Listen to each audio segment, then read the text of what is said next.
Hola, mi nombre es Patricio y la semana pasada estuvimos estudiando la lección número 13, que estuvimos hablando de la definición del amor. Una semana anterior vimos una parte y la semana pasada terminamos con esa definición. Hoy en día, siguiendo con la lección número 13, 13.1 le puse, lo que vamos a ver es el ciclo del amor. Y para eso, para ir entendiendo un poco lo que es esto, vamos a empezar con los versículos que son lo primero que vamos a ir viendo, los versículos que vamos a ir estudiando o los que vamos a empezar. Para eso le invito a Romanos capítulo 13, versículo 10. Romanos 13, 10. Dice así la Biblia. Romanos capítulo 13, versículo 10. El amor no hace mal al prójimo, así que el cumplimiento de la ley es el amor. Y también Romanos 5:8. Romanos capítulo 5, versículo 5, perdón.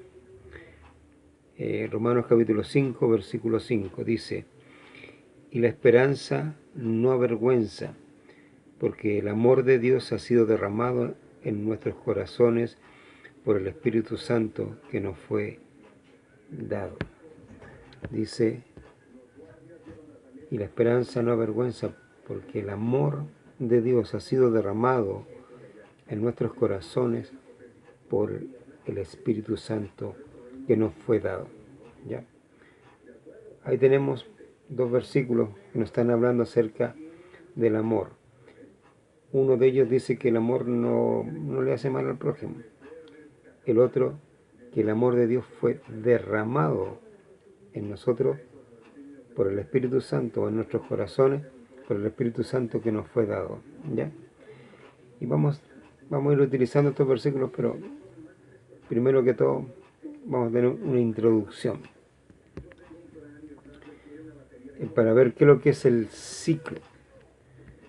Lo que la Biblia nos habla es el ciclo del agua. Para eso les invito a ir al libro de Eclesiastés. Eclesiastés capítulo 1, versículo 7. Dice la Biblia: los ríos todos van al mar, y el mar no se llena.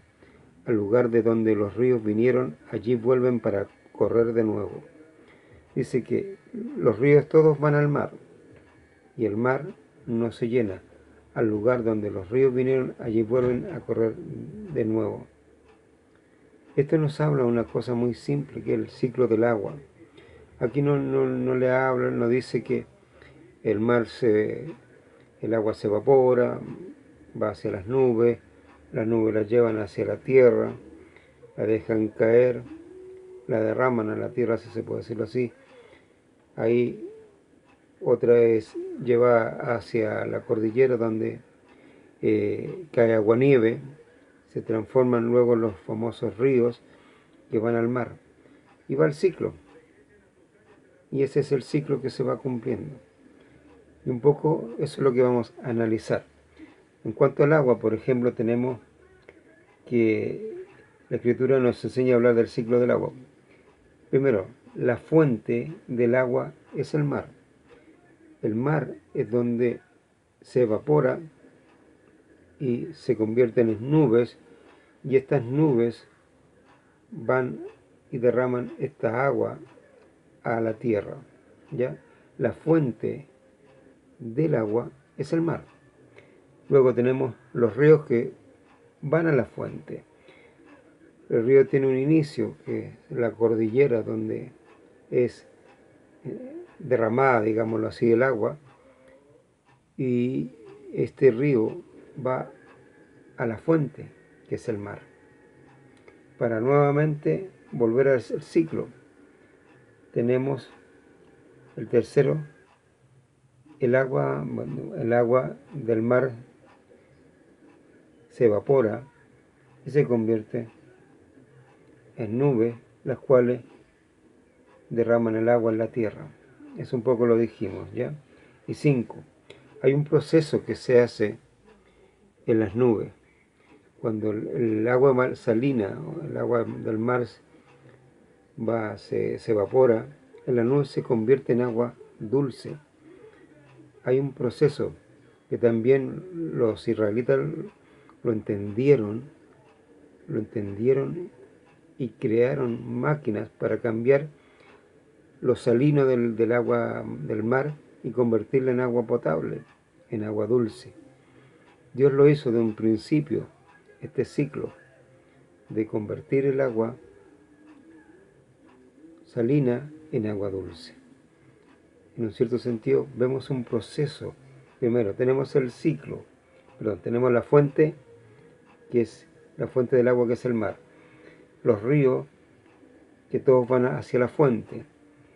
Tenemos el agua del mar, que se evapora para convertirse en nube, y una vez en nube, se derramada a la tierra. Tenemos la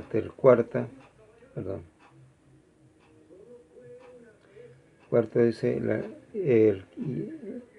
y la cuarta, que en las nubes se hace ese trabajo de cambiar, quitarle lo salino al agua y para convertirlo en agua dulce. ¿Ya? Hoy veremos algo muy parecido, que es el ciclo del amor. Vamos a ver las similitudes en cuanto a eso, ya, con el ciclo del agua. La primera etapa o primera parte del ciclo. Vamos a ir a Juan capítulo 3,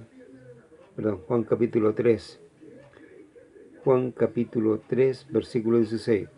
Un versículo muy conocido por todos nosotros. Juan 3:16.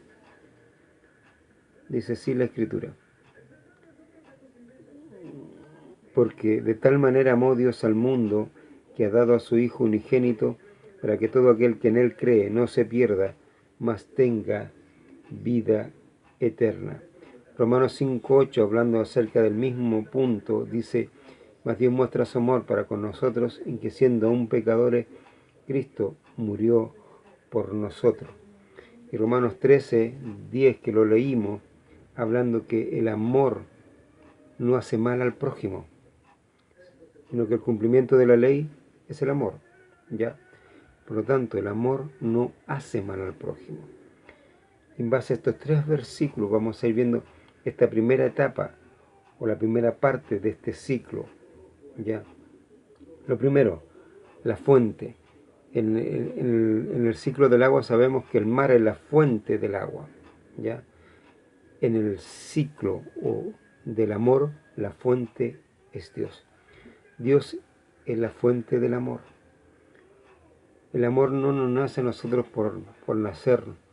Es Dios quien derrama. Lo vimos en Romanos 5:5. Dios derrama el amor en nosotros cuando nos fue dado el Espíritu Santo. Fue derramado el amor en nosotros, ¿ya? No es algo que a nosotros nos nace, no, sino que Dios lo derramó, porque Él es la fuente. Nosotros pasamos a ser los ríos. Ese río que va a la fuente para nuevamente ser abastecido de agua, para dar vida a peces, para dar vida a campos, para dar comida a gente, para hacer muchísimas cosas, pero también provocar tragedias o desbordes donde se pueden inundar muchas cosas cuando algo no está haciéndose correctamente, ¿ya? Esos ríos somos nosotros. El mar, Dios, la fuente. Y el proceso que Dios hace del cielo, Dios derramó su amor hacia nosotros. Y eso es lo que vamos a ver con Juan capítulo 3, versículo 16. Primero tenemos la fuente, ¿cierto? Sabemos que Dios nos ama. El Padre nos ama. Tenemos el amor del Padre, el amor del Hijo y el amor del Espíritu Santo. Yo no tenía mucha idea de algunas cosas, pero mira, por ejemplo, yo sé que el Padre me ama. Y para eso, si ustedes lo pueden ver en su casa, Primera de Juan capítulo 4, versículos 7 al 10 nos habla del amor del Padre, que entregó a su Hijo por nuestros pecados. El amor del Hijo. Vamos a ver el amor del Hijo y el amor del Espíritu Santo, que son dos cosas que a mí me llamó la atención. Segunda de Corintios, capítulo 5, versículos 14 y 15. Segunda de Corintios, capítulo 5, versículo 14, dice: porque el amor de Cristo nos constriñe, pensando esto, que si uno murió por todos, luego todos murieron, y por todos murió, para que los que viven ya no vivan para sí, sino para aquel que murió y resucitó por ellos. Porque el amor de Cristo, una cosa importante. Después vamos a ver lo otro del versículo, pero ahora quería rescatar eso nomás. Romanos capítulo 15, versículo 30. Romanos 15, 30. Dice así: pero os ruego, hermanos, por nuestro Señor Jesucristo y por el amor del Espíritu, que me ayudéis orando por mí a Dios. 31. Para que sea librado de los rebeldes que están en Judea, y que la ofrenda de mi servicio a los santos en Jerusalén sea acepta. El amor por el amor del Espíritu. Tenemos el amor del Hijo, el amor del Espíritu y el amor del Padre. O sea, todos ellos nos entregan amor. Ellos son la fuente del amor. Ya teniendo claro eso, avanzamos. Letra B. Dice, el amor de Dios hacia nosotros. Primera de Juan. Vamos a leer esto, después vamos a volver a Juan 3:16. Primera de Juan, capítulo 4, versículo 10. Primera de Juan, capítulo 4, versículo 10. Dice así: en esto consiste el amor, no en que nosotros hayamos amado a Dios, sino en que Él nos amó a nosotros. Versículo: y envió a su Hijo en propiciación por nuestros pecados. En esto consiste el amor, no en que nosotros hayamos amado a Dios, sino en que Él nos amó a nosotros y envió a su Hijo en propiciación por nuestros pecados. El Señor Jesucristo fue el que tuvo que pagar por nuestros pecados. Dios nos amó, siendo que Él podía haber dicho, no, dejemos que mueran todas estas personas. No, Él nos amó y envió a su Hijo. Ese es el amor. Mire, volvamos a Juan 3:16, que es lo que vamos un poco a analizar. Juan capítulo 3, versículo 16. Dice la Escritura así: porque de tal manera amó Dios al mundo, que ha dado a su Hijo unigénito, para que todo aquel que en Él cree no se pierda, mas tenga vida eterna. Aquí vemos dos partes. Primero, lo que está haciendo Dios. Dice la Biblia, Juan no sabe describir el amor de Dios. No tiene una palabra para decir el amor de Dios es tal, sino que usa, dice, porque de tal manera. O sea, no puedo describir la magnitud del amor de Dios, la anchura, la altura, la profundidad, no la puedo describir. Por lo tanto, lo único que puedo decir es, porque de tal manera amó Dios al mundo. Dios amó a este mundo, dice que ha dado. Cuando uno ama, da. Aquí está la definición que nosotros teníamos del amor. Que el amor es sufrido, benigno. Vivimos que sufrido no es una persona que anda, no. Y benigno, nacido bueno. Dios es bueno y Él quiere lo mejor para el mundo. ¿Ya? Él dio lo mejor que Él tenía, su Hijo. lo dio. No tristemente, como muchos lo darían. Con tristeza, no, Dios los dio. Dio a su Hijo sabiendo a qué iba, que Él iba por en reemplazo de nosotros para morir por nosotros. Y Él lo dio. Eso es lo que hace Dios, amar al mundo y da a su Hijo, ¿cierto? La otra parte que nos corresponde a nosotros, dice la Biblia que, dice que ha dado a su Hijo unigénito, dice, para que todo aquel que en Él cree, o sea, usted y yo que hemos creído en el Señor Jesucristo, esa es nuestra parte, creer. Hoy en día en el Evangelio se le han ido agregando tantas cosas que las personas tienen que hacer esto, otro. Y lo único que la Biblia pide para que una persona sea salvo es creer en el Evangelio, creerle al Señor Jesucristo, creer lo que Él hizo por nosotros, que Él murió por nuestros pecados, que fue sepultado según las Escrituras y que resucitó al tercer día conforme a las Escrituras. Es eso, nada más, no puedo agregarle nada más a eso. Pero hoy día le piden, no, que usted tiene que arrepentirse, que tiene que hacer esto, que tiene que hacer esto otro. Y la Biblia no dice eso. Lo que la Biblia dice, y en el mismo Juan 3:16, que a todo aquel que en Él cree, todo aquel que en Él cree, no dice o no le agrega nada más. Así es la cosa, mira. Todo aquel que en Él cree no se pierda, más tenga vida eterna. Nosotros, la parte que nos corresponde a nosotros es creer para tener. Y es ahí donde las iglesias en general están, en este ciclo, en la primera parte, donde Dios los ama, le entrega al Señor Jesucristo, le da, creen para tener vida eterna y siguen pidiendo para tener, para tener, para tener, para tener, pero no da. La iglesia no da, no da, solamente pide. Es cosa de que usted examine las oraciones de su iglesia. ¿Por qué están orando?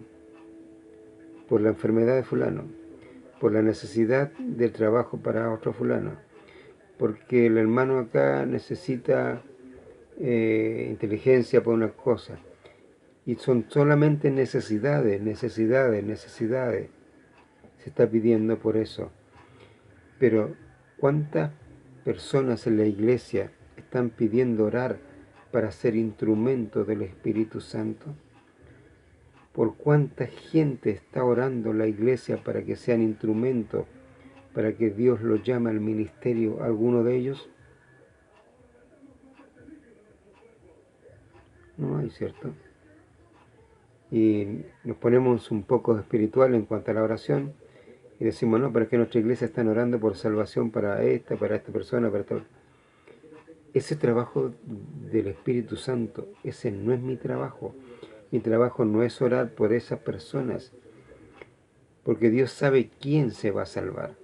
Mi trabajo es orar para yo ser un instrumento del Espíritu Santo, para llevar el Evangelio a aquellos que lo necesitan, a aquellos que el Espíritu Santo está trabajando para que me use a mí para entregarle el Evangelio. Eso debería ser la oración de las iglesias. ¿Cuántas iglesias están orando así? Si se da cuenta, solamente estamos orando para pedir, tener, para pedir y tener, para pedir y tener. Es eso, porque estamos en la primera parte, en el ciclo, en la primera parte del amor. Esa es la primera parte, donde lo que vimos en Romanos 5:5, donde es derramado el amor a nosotros por el Espíritu Santo que nos fue dado. ¿Recuerda? Dios da. Dio el Hijo para morir por nosotros, da el Espíritu Santo para que esté, para que more en nosotros, derrama el amor de Dios por el Espíritu que nos ha sido dado, por el Espíritu Santo. El amor está ahí. Pero ¿qué pasa con las iglesias? Estamos ahí, solamente recibiendo, pero no damos. ¿Por qué no damos? Porque en este ciclo estamos ahí, solamente en la primera parte, que es lo que más nos gusta, donde solamente recibimos las bendiciones, nos damos, no somos capaces de dar. Es por eso que muchos de ustedes a lo mejor escuchan estos estudios y se quedan con ellos, pero no son capaces de compartirlos a otros. O leen en la Escritura y ven pasajes donde les llama la atención, donde Dios les enseña, y no comparten esa enseñanza a otras personas. ¿Por qué? Porque está en esta primera parte del amor, donde solamente quiere recibir, recibir y recibir. Y eso es para personas que recibieron a Cristo y están en una primera parte. Ahora vamos a ver la segunda parte o segunda etapa de este ciclo del amor. ¿Ya? Vamos a leerlo nuevamente, que era Romanos 5. Romanos capítulo 5, versículo 5. Dice así la Escritura: y la esperanza no avergüenza, porque el amor de Dios ha sido derramado en nuestros corazones por el Espíritu Santo que nos fue dado, ¿cierto? Nosotros representamos, en cierto sentido, a los ríos. El mar es la fuente, los ríos van hacia la fuente. Nosotros, cuando es derramado ese amor por el Espíritu Santo que nos fue dado, luego es en esta comunión con Dios, la comunión con la fuente que nos derramó el amor, nos va a ayudar a crecer, para que nosotros podamos ir alimentándonos de este amor, para entender lo que tenemos que hacer. Esta parte es la segunda parte, donde la primera, Dios nos amó.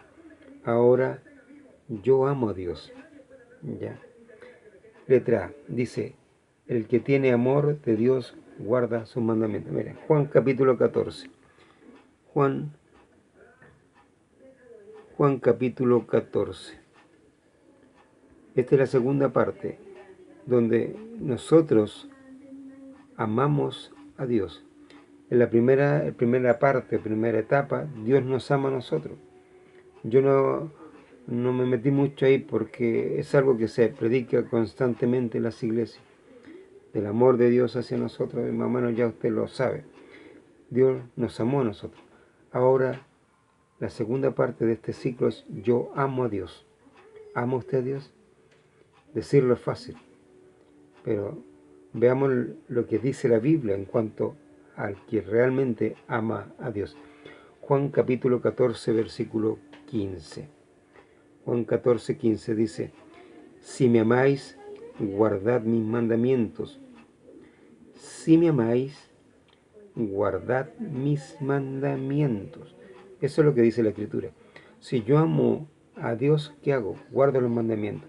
Este es un proceso, diríamos así, como un discipulado, donde usted va a ir aprendiendo principios divinos en la relación que usted tiene con Dios. Dios le va a ir enseñando mandamientos, principios, estatutos, etc. Él le va a ir explicando cada cosa de lo que usted tiene o yo tengo que ir aprendiendo para ir guardando todas estas cosas que nos va a ir enseñando, todos estos mandamientos, ¿ya? Uno de la letra A dice: la persona que ama a Dios tiene los mandamientos y qué cosa, y los guarda. En el mismo capítulo, Juan capítulo 14, versículo 21, veamos. Dice: el que tiene mis mandamientos y los guarda, ese es el que me ama. Ojalá. Y el que me ama será amado por mi Padre, y yo le amaré y me manifestaré a él. El que me ama, veamos, el que tiene mis mandamientos y los guarda, ese es el que me ama. No el que dice, oh, yo amo a Dios, sí, yo estoy sumamente enamorado de Dios, yo amo a Dios. Esa persona no lo ama. El que lo ama es el que tiene los mandamientos y los guarda. Es así de tajante la Escritura. La Escritura no tiene términos medios. No dice, no, sí, posiblemente. No, esta es la persona que ama a Dios. El que tiene los mandamientos y los guarda. Ese es el que ama a Dios. ¿Ya? Primera de Juan.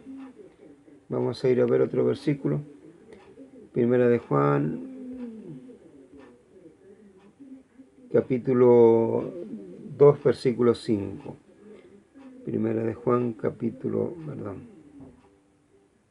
2, versículo 5.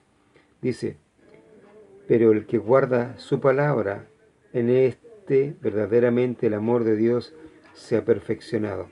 Por esto sabemos que estamos en él. Pero el que guarda su palabra, este verdaderamente el amor de Dios se ha perfeccionado. Guardar los mandamientos. Otro versículo que lo puede leer usted en su casa es Primera de Juan capítulo 5 versículo 3, que está hablando acerca de lo mismo, de tener los mandamientos y guardarlos. Segundo, después lo vamos a ir viendo otra cosa, yo quiero ir un poco ir avanzando. Número 2, dice, el que no guarda los mandamientos, volvamos a Juan. Juan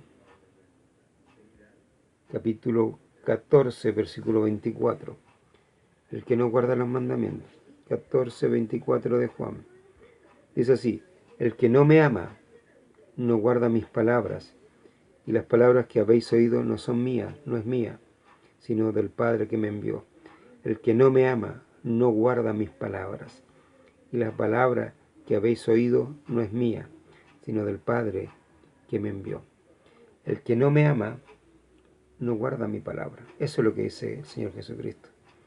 ¿Cuánto usted ha guardado? ¿Cuánto yo he guardado de la palabra de Dios? ¿Cuántos principios usted ha guardado?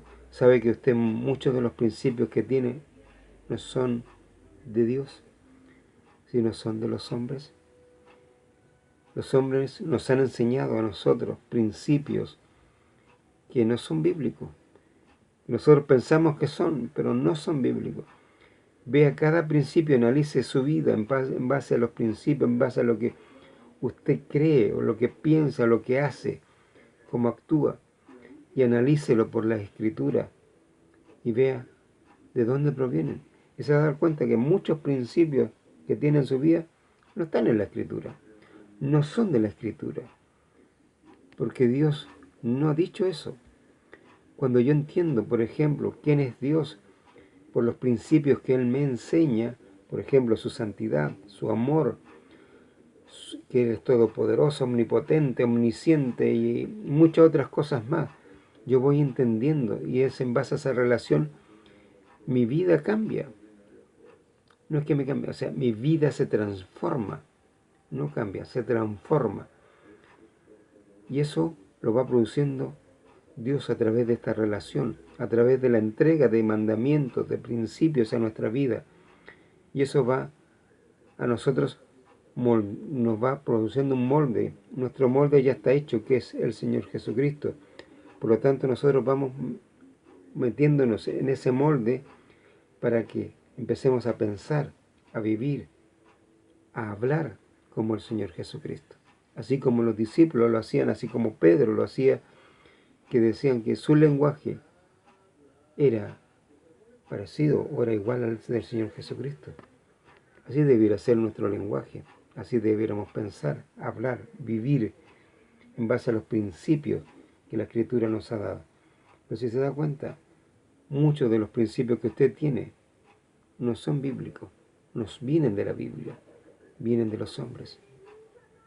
Y es ahí donde nosotros estamos topando, si se puede decir.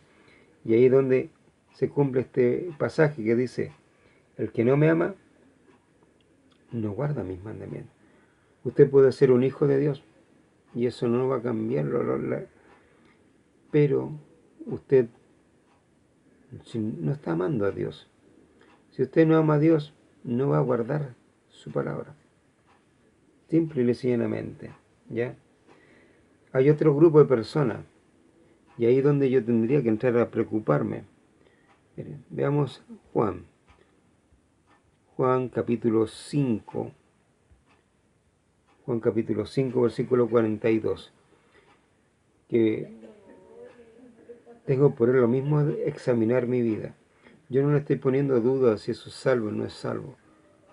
No es mi intención, porque si usted creyó en el Señor Jesucristo es salvo, y para mí eso cuenta, eso es lo que dice la Escritura, y para allá yo no le voy a decir, no, usted tiene que hacer esto, usted tiene que hacer esto otro. No, la Biblia es tajante.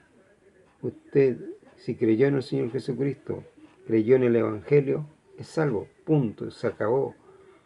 Si de ahí en adelante su vida dice otra cosa, hace cualquier lecera, eso va con la relación con Dios. Y usted, como yo, tendremos que darle cuenta a Dios de lo que hemos hecho posterior a nuestra salvación. Eso es otra cosa. Pero también hay gente que no es salva, que está en las iglesias. Y eso es una realidad.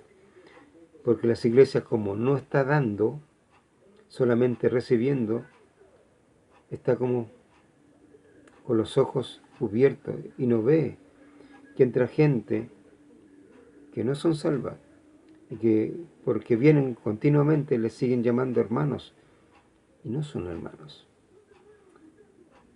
Y aquí un poco Cristo nos aclara esto, mira. Juan capítulo 5, versículo 42. Dice así la Escritura. 5:42. Mas yo no os conozco, porque no tenéis amor de Dios en vosotros. Mas yo os conozco, que no tenéis amor de Dios en vosotros.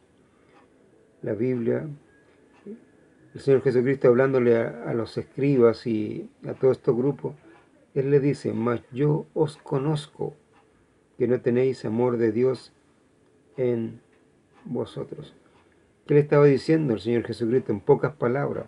Ustedes no son hijos de Dios.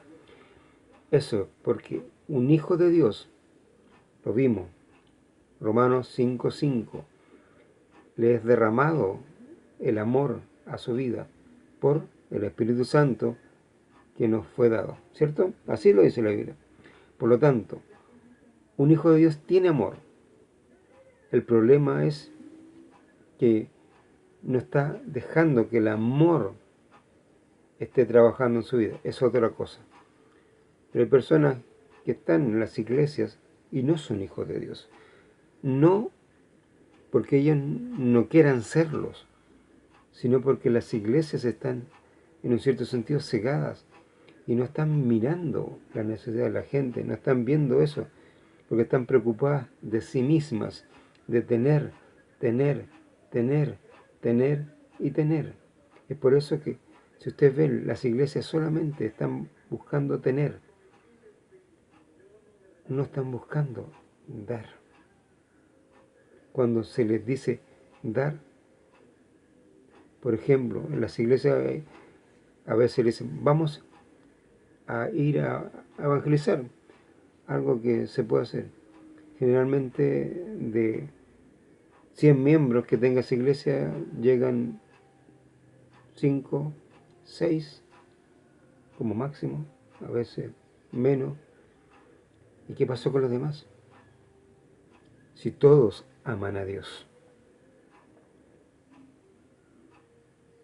Ahí usted se está dando cuenta que la iglesia no está dispuesta a dar, porque todavía no ha pasado al segundo ciclo o a la segunda parte de este ciclo, que es guardar la palabra de Dios, los mandamientos, es ir aprendiendo de Dios, ¿ya? Y muchos otros también que hay en las iglesias que no son hijos de Dios, que yo no les puedo pedir algo que no tienen. Ya. 3. Vamos a ver ejemplos de mandamientos. En estos yo les voy a pedir que usted busque estos versículos en su casa, fundamentalmente.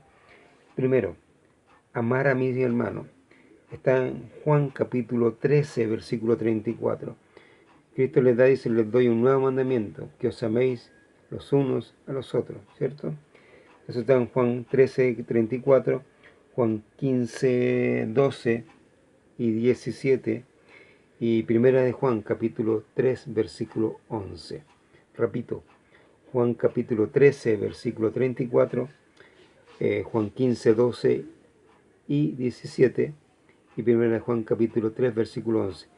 Ese es uno de los mandamientos que el Señor Jesucristo nos manda, amar a nuestros hermanos. ¿Usted lo ama a su hermano? ¿Ama a su hermano realmente?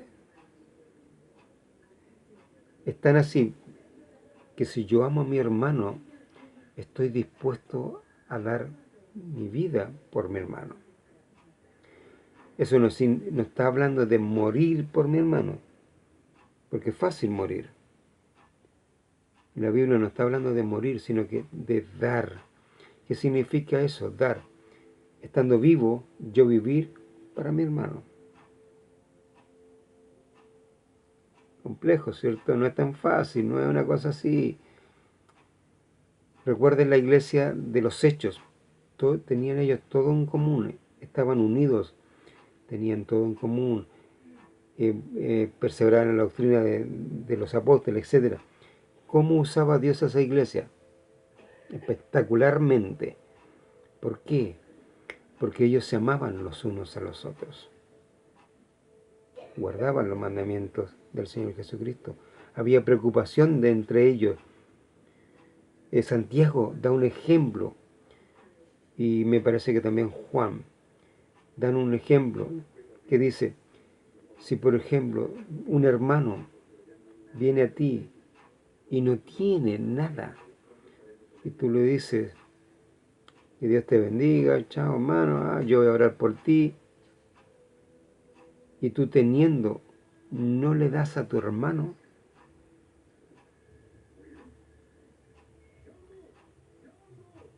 ¿dónde está el amor de Dios ahí? A eso se refiere la Escritura. Si yo veo a mi hermano que fue despedido, está cesante, en las iglesias, ¿qué se hace? Una ofrenda muy pequeña donde hay personas que dan 100 pesos, otros son más generosos, dan 1000, otros mucho más generosos, dan 5000, etc. Lo que debiera hacerse, y sinceramente lo digo, es que si ese hermano ganaba 300.000 o 500.000 pesos, o no sé, la suma que él ganaba, la iglesia debiera igualarle lo que él ganaba para tener un sustento como corresponde a su familia, hasta que él tenga un trabajo. O, si no son capaces de reunir ese dinero, de darle en mercadería lo que ellos necesitan para comer. Eso es amar a mi hermano. Debo amar a mi hermano como a mí mismo. Así dice el Señor Jesucristo. Amar al prójimo como a mí mismo. Y en este caso, a mi hermano. ¿Ya? El segundo mandamiento era honrar a su padre y a su madre. Eso también quiero que lo busquen. Mateo capítulo 15, versículo 4. Mateo capítulo 15, versículo 4 y Efesios. Vamos a ver Efesios. Efesios, para que vean que esto no es solamente de la ley, sino que está en el Nuevo Testamento, sigue. Efesios capítulo 6. Efesios capítulo 6, versículo 2. Dice así: honra a tu padre y a tu madre, que es el primer mandamiento con promesa. La gente piensa que honrar al padre y a la madre es como hacerle una inclinación y decirlo, yo te honro. No, honrar no es eso. Un día vamos a hacer un estudio más profundo de esto, pero en pequeñas palabras, honrar es darle lo mismo que ellos te dieron a ti. Con eso yo estoy honrando a mi padre. Ejemplo, tus padres se levantaban muy temprano para cuidarte. Cuando a ti te dolía la espalda, te dolía por los cólicos que tenían que pasearse, tu mamá, tu papá se levantaban a pasearte, a mudarte, a darte comida, a llevarte al colegio, a pagar tus estudios, a pasarte dinero para que empezaras con tu nuevo trabajo, etcétera. Ellos ocuparon toda su vida, todo su tiempo en ti para darte lo mejor. Cuando tú honras a tu padre, le das lo mismo y más de lo que ellos hicieron por ti. Cuidarlo. ¿Cuántos de nosotros estamos cuidando a nuestros padres? Darle dinero que ellos necesitan. No lo que tú creas que es suficiente, sino da más de lo que tú crees que es suficiente. Ayúdalo, cuídalos, protégelos, dale todo lo que ellos necesiten. Si ustedes ven el capítulo 15 de Mateo, está hablando de eso, porque los fariseos le decían a las personas, dale lo que tú puedas hacer por tu papá, lo que tú puedas hacer. Y Jesús dijo, invalidáis el mandamiento y no lo dejáis hacer más. ¿Por qué? Cuando yo honro a mi Padre es porque yo lo tengo arriba. Lo honro dándole lo mejor, no lo que puedo, lo mejor. Tengo que cuidarlos. Tengo que darle lo mejor en cuanto a dinero. No lo que puedo hacer, sino más de lo que puedo hacer. Y amarlos como ellos me amaron a mí. No yendo a verlo una vez a las 500. No poner un teléfono, contaría, qué bueno. Ir a verlos, estar con ellos, darles alegría, si es un día completo, dáselo, darle a ellos. Eso es honrar a los padres, lo cual hoy día nosotros no hacemos. Eso es un mandamiento, no es mi mandamiento, es el mandamiento que el Señor Jesucristo puso para nosotros. El tercer mandamiento es el Evangelio. Por tanto, id y haced discípulos a todas las naciones. Es un mandamiento que le dio a los discípulos y un mandamiento que posteriormente sigue vigente hacia la iglesia. Pablo dice, ay de mí si no predicar el Evangelio. Así es la cosa. Dios ha puesto a cada persona un don especial. Pero dentro de eso también, una de las formas que yo también puedo hacer es llevar el Evangelio, quizás de una forma o de otra forma. Cada Dios va a trabajar con nosotros de tal forma que podamos proclamar el Evangelio, podamos enseñar a otros, podamos cada uno cumplir la función que Dios ha determinado. Y esos son mandamientos que Dios nos ha dado. El discipulado, el Evangelio. Quizás usted va a evangelizar, quizás yo voy a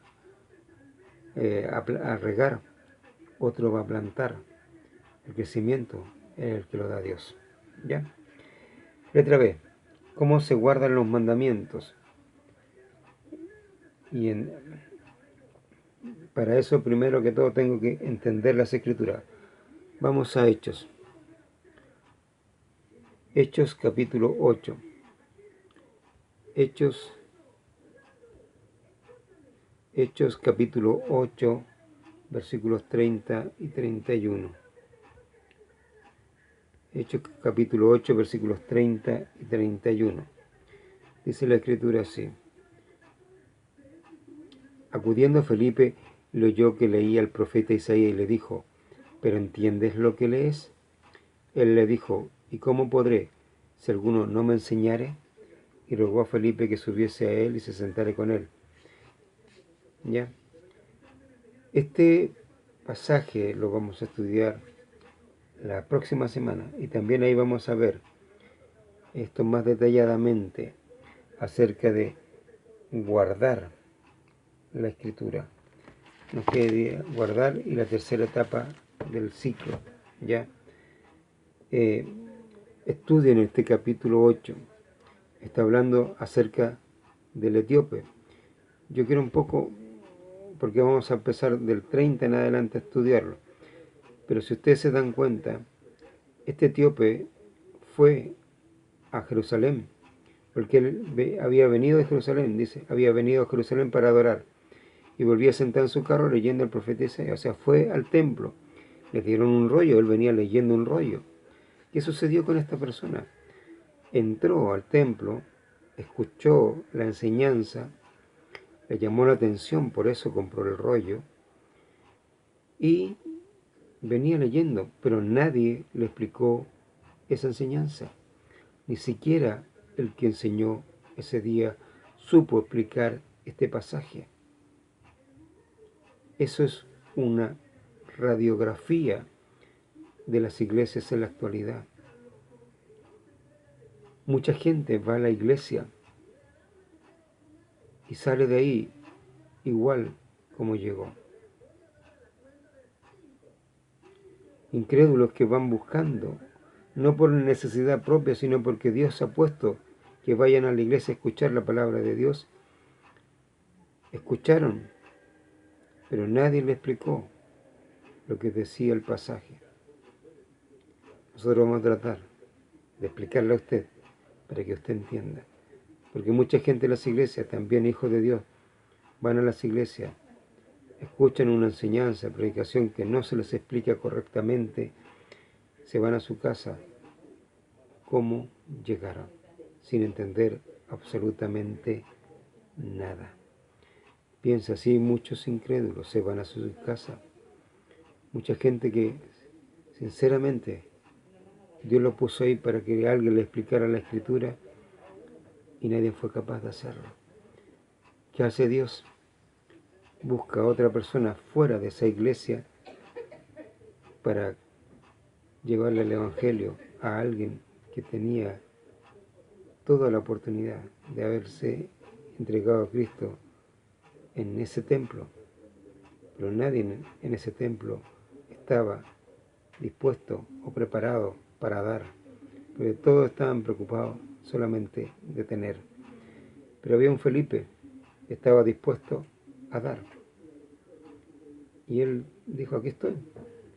Dios lo usa para entregarle un mensaje a una persona que necesitaba conocer a Jesús. Es disposición. ¿En qué parte del ciclo hasta el momento estoy? ¿Estoy aprendiendo? ¿Estoy siendo edificado por Dios? ¿O simple y llanamente estoy ahí solamente queriendo recibir?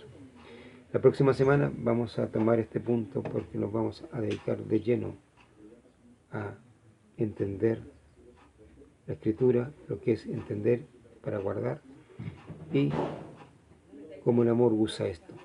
¿Ya? Que Dios les bendiga y ojalá esta parte les sea de bendición para ustedes y la próxima semana seguimos. Que Dios les bendiga.